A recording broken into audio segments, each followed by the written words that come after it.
लहर पानी भरे तो कुइया में जानू देखी हो तो धुइया लहर पानी भरे तो कुइया में जानू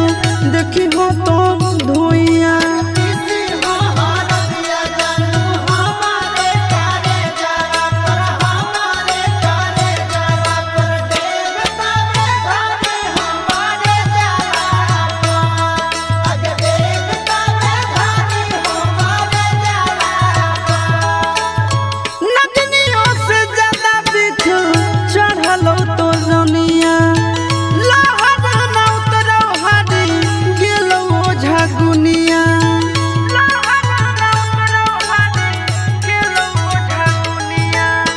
नगनियों से ज्यादा बिख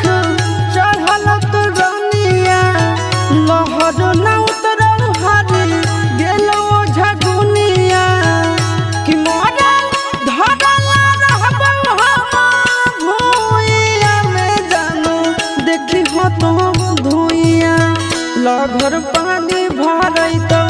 कुइया में जानू देखी हो तो धुइया लहर पानी भरे तो कुइया में जानू देखी हो तो धुइया हमरा से नाता तोड़ी हमरा अकेले छोड़ी हमरा अकेले छोड़ी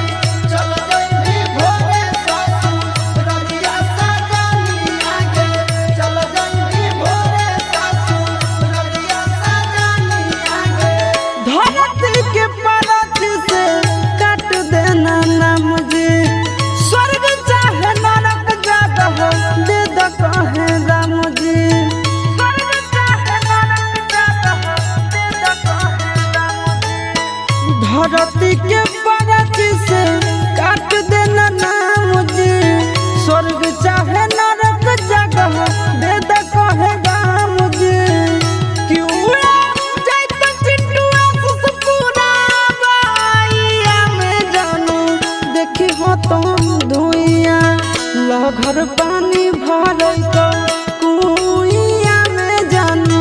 देखी हो तो धुइया लहर